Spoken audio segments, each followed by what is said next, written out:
बहुत ही सुंदर श्लोक है। जैसा कि हम सब देख रहे हैं कि ध्रुव महाराज जिन्होंने 36,000 वर्ष तक राज्य देखा, अपनी प्रजा की सुरक्षा की, प्रजा को अनेक अनेक प्रकार की भौतिक तथा आध्यात्मिक सुरक्षा भी उन्होंने प्रदान की, और उनके लिए सुख सुविधा के लिए जो भी संसाधन चाहिए थे, जो भी वस्तुएं उनको आवश्यक थी, वो सब उन्होंने प्रदान की।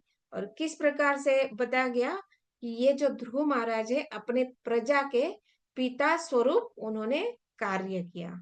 जैसे पिता पुत्र के लिए जो भी कर्तव्य होते हैं, या उसके लिए जो भी आवश्यक सुविधा, मतलब शारीरिक सुविधा हो या मानसिक सुविधा हो या शैक्षणिक सुविधा हो, मतलब भौतिक स्तर पर भी तथा आध्यात्मिक स्तर पर भी उन्होंने सारी सुविधाएं अपनी प्रजा को प्रदान की।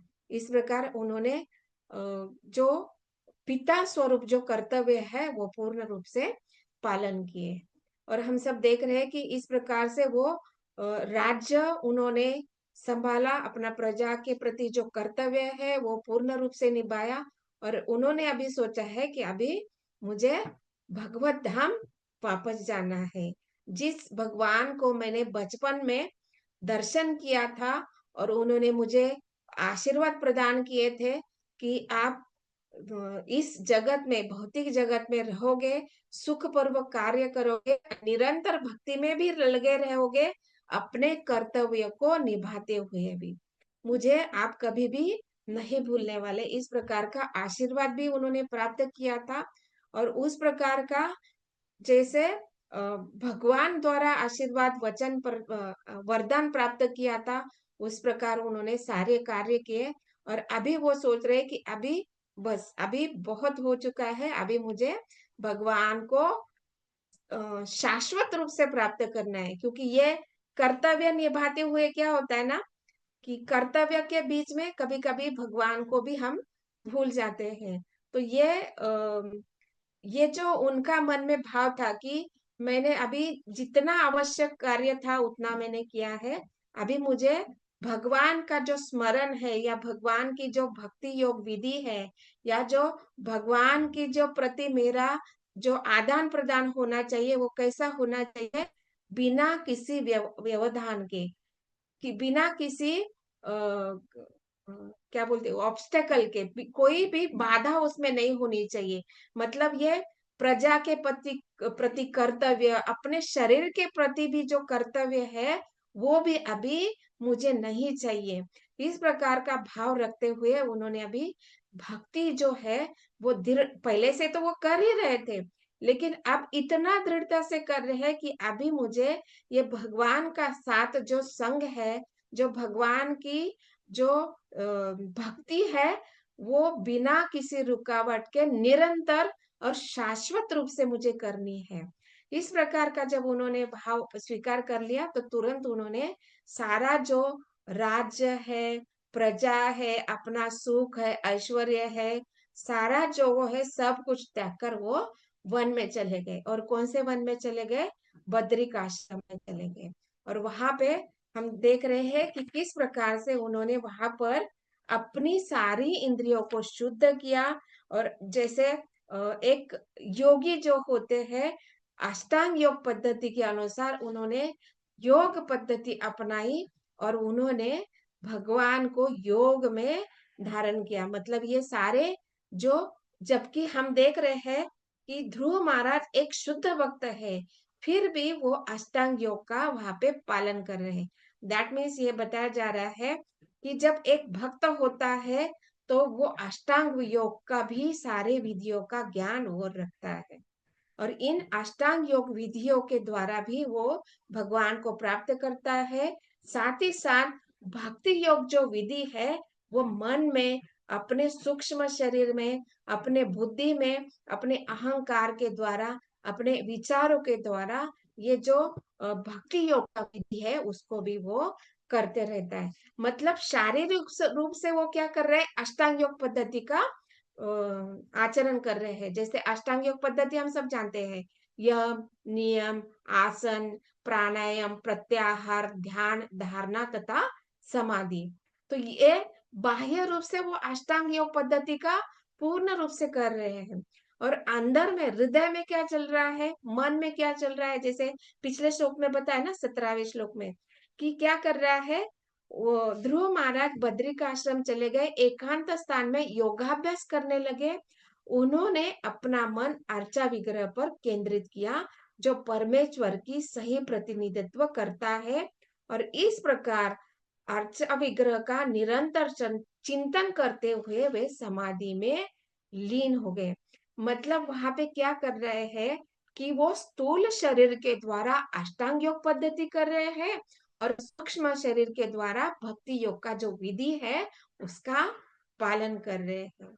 तो ये ध्रुव महाराज हमें सिखा रहे हैं कि शरीर जैसे हम लोग इस जगत में रह रहे हैं, इन तीन गुणों के अंदर फंसे हुए, ये भौतिक शरीर धारण किए हैं, और हमें ये समझना है कि स्थूल शरीर अलग है, सूक्ष्म शरीर अलग है, और उनके अपने अपने क्या कर्तव्य होने चाहिए भक्ति के प्रति, भगवान को प्राप्त करने के प्रति हमारे कार्य कैसे होने चाहिए, ये वो आचरण से सिखा रहे हैं।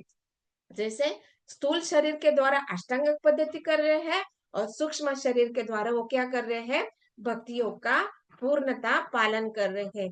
दैट मीन्स जब वो अर्चा विग्रह की सेवा कर रहे हैं, तो जब हम सब भी अनुभव करते हैं, जब हम अगर अर्चा विग्रह की सेवा कर रहे हैं, जब उनको स्नान करवा रहे हैं भगवान डिटीज को, या फिर हम लोग जब उनको वस्त्र पहना रहे हैं, आभूषण पहना रहे हैं, तो मन में हम क्या करते रहते हैं या मुख से हम क्या करते हैं, अलग अलग जो स्तुतियां है, जो गुणगान है भगवान को प्रसन्न करने के लिए गाते रहते हैं।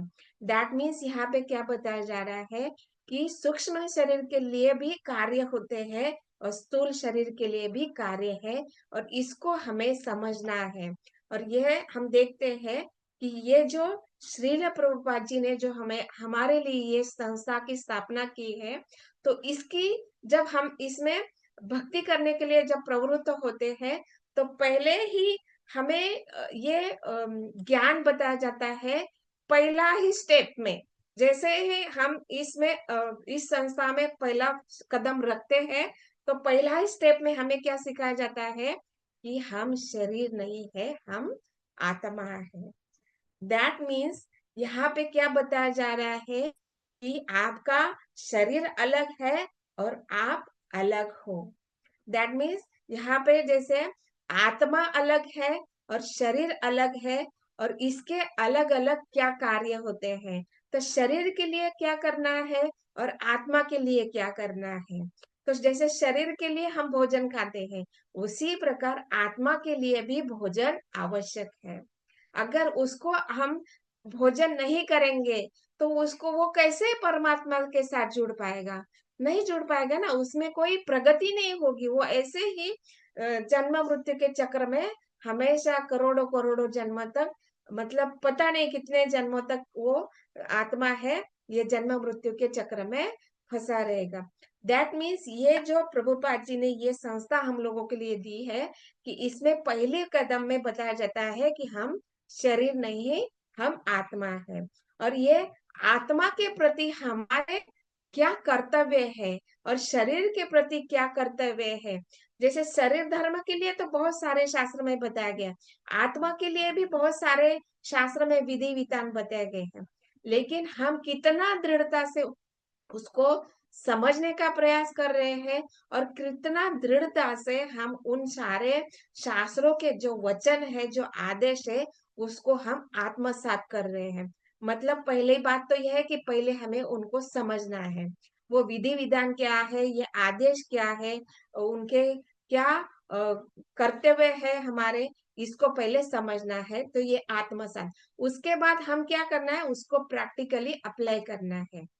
तो ये शरीर के लिए हमारे क्या कर्तव्य है और आत्मा के प्रति हमारे क्या कर्तव्य है, उसको समझना है।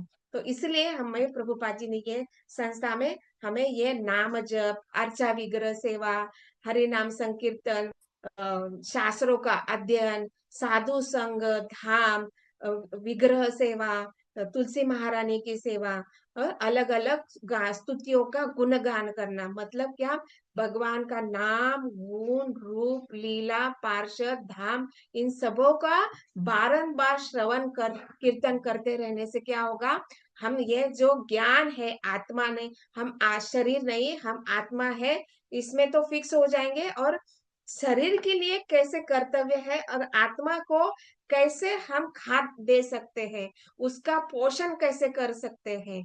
किस लिए पोषण करना है? क्योंकि हमें आत्मा को परमात्मा के साथ जोड़ना है।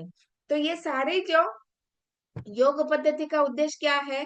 आत्मा को परमात्मा के साथ संबंध जोड़ना और ये अष्टांग योग पद्धति में यही होता है कि आपको अलग-अलग प्रकार के आसन, प्राणायाम, प्रत्याहार सारी इंद्रियों को शुद्ध करना है और इंद्रियों के साथ-साथ जब मन, बुद्धि, अहंकार शुद्ध होता है, हृदय शुद्ध होता है, तो हम केवल क्या होता है, केवल हम भगवान को ही स्मरण करते हैं।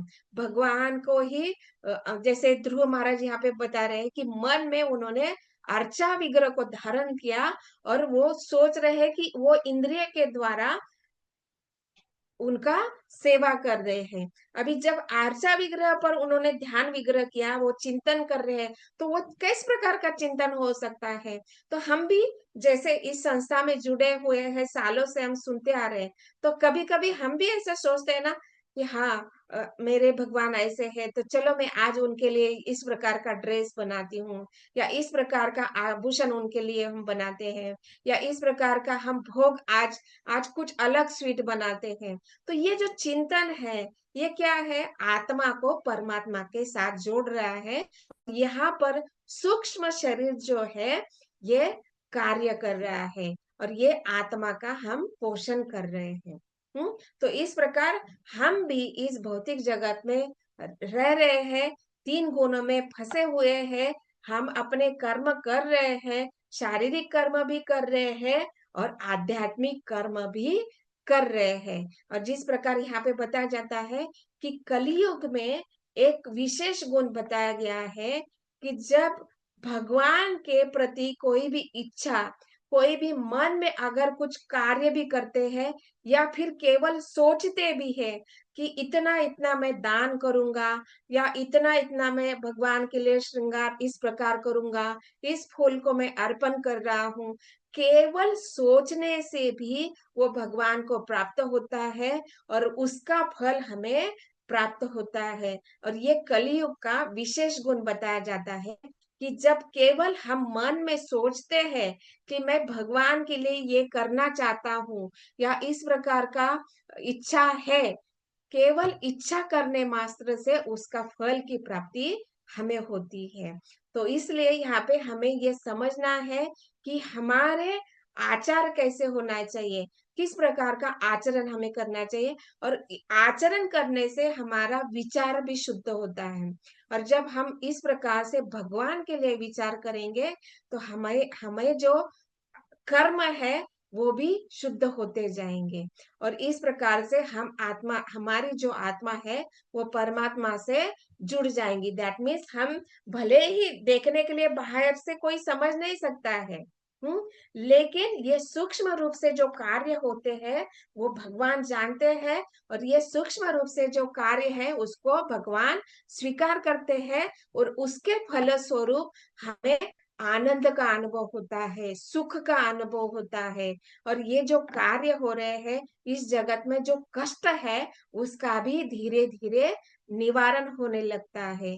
तो जब हमारे जीवन में जब हम सुख का, आनंद का अनुभव करने लगते हैं या जीवन में जो कष्ट है, उसका धीरे-धीरे निवारण होने लगता है, वो कम होने लगता है, तब हम धीरे-धीरे वो समझ जाते हैं कि हाँ, हम जो भक्ति कर रहे हैं, वो कहीं न कहीं सही मार्ग की ओर हमें लेकर जा रहा है। दैट मीन्स हम आत्मा को परमात्मा के साथ जोड़ रहे हैं और सूक्ष्म कार्य के द्वारा ये हमारा जो सूक्ष्म शरीर जो कार्य कर रहा है, उसको भगवान स्वीकार कर रहे हैं। हुँ? तो इस प्रकार इस भौतिक जगत में रहते हुए स्थूल स्तर पर तो हम कार्य कर ही रहे हैं और सूक्ष्म स्तर पर हम कार्य कर रहे हैं और इसमें एक विशेष शब्द बताया गया है कि मुक्त लिंग मतलब क्या कि अभी मुक्त लिंग क्या है इसको हम समझेंगे कि ये जो इस जगत में शरीर है तो इस प्रकार हम देखते हैं कि कितने प्रकार का शरीर है, किसको पता है? मतलब क्या हम गेस कर सकते हैं कितने प्रकार के शरीर है? दो माता जी। ओके, किसका किसका मत है? दो? दो है। माता जी, सूक्ष्म और स्थूल, इज इट दो। राइट? इज ओके इट सूक्ष्म एंड स्थूल शरीर? ओके ठीक है, चलो तो हम। इज इट राइट माता जी? यस माता जी। थैंक यू माता जी, हरे कृष्ण। तो दो प्रकार के शरीर है, लेकिन और एक शरीर है जो आध्यात्मिक शरीर है। तो इस प्रकार से तीन शरीर होते हैं हम लोगों के। हम इस भौतिक जगत में दो शरीर हम समझ सकते हैं, एक स्थूल शरीर, एक सूक्ष्म शरीर, और तीसरा जो शरीर होता है वो भक्ति में जब हम महाभागवत के स्तर पर आ जाते हैं तो हमें आध्यात्मिक शरीर प्राप्त होने लगता है। तो भक्ति का जो विधि विधान है, हम जो भगवान को प्रसन्न करने के जब हम प्रयास करने लगते हैं, और ये बहुत दृढ़ता से जिस प्रकार ध्रुव महाराज यहाँ पे करके दिखा रहे हैं कि किस प्रकार से भगवान के भक्ति में निरंतर लगे रहने से, दिव्य कार्य करने से हमारा जो ये भौतिक शरीर छूटकर, अभी ये सूक्ष्म शरीर और स्थूल शरीर ये भौतिक शरीर है, और इसके परे जो हमें प्राप्त होता है वो होता है आध्यात्मिक शरीर। तो ये तीन प्रकार के शरीर होते हैं। तो धीरे धीरे जैसे यहाँ पे उदाहरण दिया गया कि एक नारियल है, वो जो नारियल है, जब वो नारियल हम पेड़ से तोड़ते हैं तो क्या होता है, ऐसे ही रखने से क्या हो जाता है, वो धीरे धीरे सूखने लगता है। दैट मीन्स उसका पहला क्या होता है, पहले बाह्य आवरण जो होता है वो सूखने लगता है। तो और उसके बाद क्या होता है, धीरे धीरे धीरे धीरे ऐसे सालों तक वो उस, जैसे यहाँ पे प्रभुपाद जी ने एक लाइन लिखा है, क्या लिखा है, जैसे फर्स्ट पैराग्राफ के लास्ट लाइन में, हाँ, कि जिस प्रकार पेड़ से तोड़ा गया नारल तुरंत सूखने लगता है, गिरी को खोल से विनग होने में कुछ समय अवश्य लगता है। दैट मीन्स पहले तो बाह्य आवरण सूखेगा, राइट, मतलब पहले वो हरा होता है, हाँ, वो हरा होने के बाद जैसे जैसे सूखता है वो ब्राउन कलर का होने लगता है। हम्म और ये अभी बाह्य हो गया। अभी अंदर में हम सब जानते हैं, वो बाहर से एक कवरिंग होता है, अंदर में रेशे होते हैं, और उसके अंदर एक बहुत हार्ड कवर होता है। हम्म और वो हार्ड कवर होता है, और उसके अंदर भी हम देखते हैं कि एक जो गिरी जिसको हम बोलते हैं, वो गिरी को भी एक अंदर से बाहर पतला सा ब्राउन कलर का कवर होता है, और उसके बाद अंदर में सफेद कलर का जो गिरी है जो होती है, और उसके भी अंदर पानी होता है। तो देखिए, मतलब ये जो बाहर का जो ग्रीन शरीर है वो क्या है, हमारा ये सूक्ष्म शरीर है, ये स्थूल शरीर है, और उसके अंदर जो हार्ड कवर है ना, उसको हम क्या कहेंगे, ये सूक्ष्म शरीर कहेंगे। स्थूल शरीर बाह्य हो गया, और ये वो जो हार्ड कवरिंग है उसको हम कहेंगे सूक्ष्म शरीर। और उसके अंदर ये जो पानी जो है ना, उसको हम क्या कहेंगे, ये हमारी ये दोनों शरीर के प्रति जो आसक्ति है ना, उसको हम इमेजिन कर सकते हैं कि जब तक वो पानी नहीं सूखेगा तब तक वो जो गिरी जो छिलके से जो हार्ड कवरिंग से चिपका हुआ है, तब तक वो अलग नहीं होगा। जैसे हम जब नारियल फोड़ते हैं तो उसको जब वो हार्ड कवर से अलग करना होता है तो कितना प्रयास करना पड़ता है, चाकू से निकालो, छुरी से निकालो, कभी कभी उंगली भी कट जाती है। हाँ? हम लोगों ने सबने अनुभव किया है, उसको निकालना बहुत कठिन है। उसी प्रकार हम जो ये स्थूल शरीर में बैठे हुए हैं, ये सूक्ष्म शरीर से विलग होना बहुत कठिन होता है। तो इसको कैसे होता है, इसके लिए विधि होता है।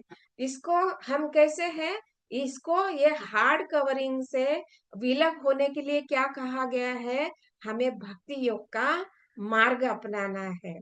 जब भक्ति योग का विधि विधानों का हम पालन करेंगे तो धीरे धीरे समय के प्रभाव से काल के प्रभाव से, मतलब वैष्णव की कृपा तथा भगवान की कृपा, और ये हमारे प्रयास से क्या होगा, वो जो काल है उसका प्रभाव से ये धीरे धीरे धीरे जो हार्ड कवरिंग है, हमारा ये जो सूक्ष्म शरीर है, इसका प्रति जो हमारी आसक्ति है, दैट मीन्स वो जो पानी है नारियल के अंदर, वो क्या है, आसक्ति को रिप्रेजेंट करती है। जब तक वो पानी नहीं सूखेगा, तब तक वो जो गिरी है वो छिलके से नहीं हटेगा।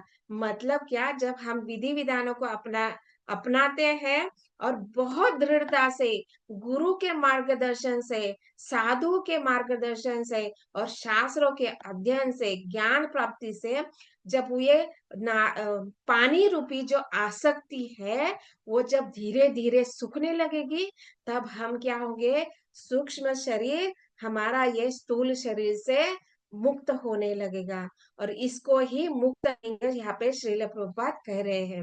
लिंग मतलब शरीर। तो यहाँ पे मतलब अभी देखिए, ये बाह्य कवर है, जो एक बाहर रेशे वाला शरीर है, वो अंदर वाला जो हार्ड कवरिंग है वो सूक्ष्म शरीर है, जो रिप्रेजेंट करता है, और वो अंदर का जो गिरी हिल रहा है वो क्या है, हमारा आध्यात्मिक शरीर है। मतलब क्या, इस भौतिक जगत में रहते हुए भी हम अंदर से मुक्त हो चुके हैं, और इसको ही हम क्या कहेंगे, मुक्त आत्मा। जो नारियल के अंदर जो गिरी बज रही है, अगर उसको सूखने के बाद हिलाएंगे तो गुड़ गुड़ गुड़ गुड़ ऐसे आवाज आता है ना, हाँ? क्योंकि नारियल वो पूरा अलग हो चुका है। तो ये अंदर में जो गिरी बज रही है वो क्या है, हम मुक्त आत्मा, मतलब हमने अभी वो मुक्त शरीर, मतलब आध्यात्मिक शरीर को धारण करने का हम प्रयास कर रहे हैं। और अभी वो कभी भी किसी भी समय वो स्थूल शरीर का आवरण और मुक्त शरीर का आवरण कभी भी टूटेगा, और वो जो गिरी है वो बाहर निकलेगी। दैट मीन्स जैसे ही हमारा ये सूक्ष्म शरीर है और ये स्थूल शरीर है वो छूट जाएगा, इसके प्रति जो आसक्ति है वो छूट जाएगा, तो हमारा क्या होगा, आध्यात्मिक शरीर जो हमें धीरे धीरे प्राप्त हो रहा है, और उस आध्यात्मिक शरीर के द्वारा हम भगवत धाम को प्राप्त कर सकते हैं।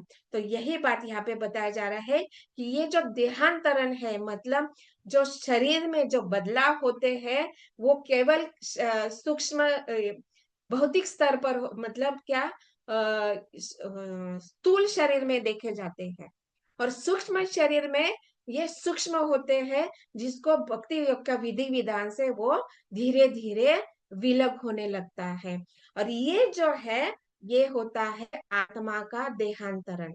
मतलब ये कैसा हो गया है कि ये जो आत्मा इस जगत में फंसी हुई थी, इस शरीर में फंसी हुई थी, स्थूल शरीर में फंसी हुई थी, सूक्ष्म शरीर में फंसी हुई थी, वो कैसे हो गई है, अभी मुक्त हो गई है, और अभी वो आध्यात्मिक जगत में स्थानांतरित होने के लिए पूर्ण रूप से तैयार है। जिस प्रकार यहाँ पर बताया जा रहा है कि ध्रुव महाराज भक्ति योग का इतना दृढ़ता से पालन कर रहे हैं कि वो अभी शरीर से, इस शरीर को छोड़कर मुक्त जगत में, मतलब आध्यात्मिक जगत में मुक्त शरीर के साथ जाने के लिए तैयार है। और यही बात यहाँ पे श्रील प्रभुपाद हमें समझा रहे हैं कि किस प्रकार से स्थूल शरीर से मुक्त शरीर और मुक्त शरीर से आध्यात्मिक शरीर को हम कैसे प्राप्त कर सकते हैं, और इसके लिए अनेक अनेक उदाहरण दिए गए हैं।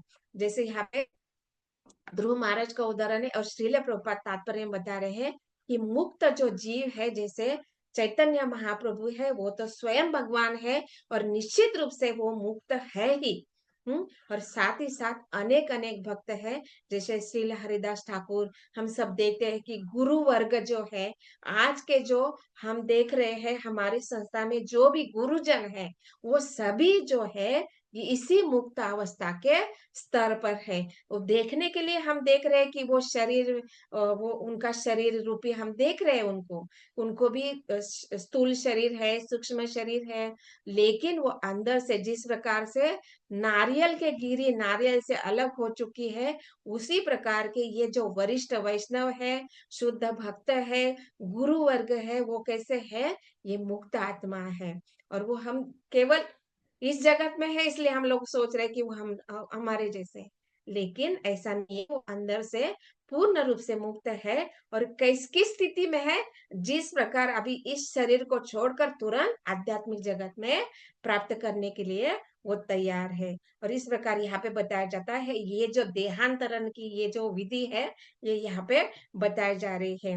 और इसलिए हमें ये भक्ति योग का विधि बहुत दृढ़ता से पालन करना है। और ये 3 शरीरों को हमें समझना है, और किस प्रकार से हम मुक्त आत्मा के स्तर पर और ये आध्यात्मिक स्तर को किस प्रकार हम धारण कर सकते हैं, ये यहाँ पे बताया जा रहा है। तो ग्रंथराज श्रीमद् भागवतम की जय, श्रील प्रभुपाद की जय। ओम तत्सत। हरे कृष्ण।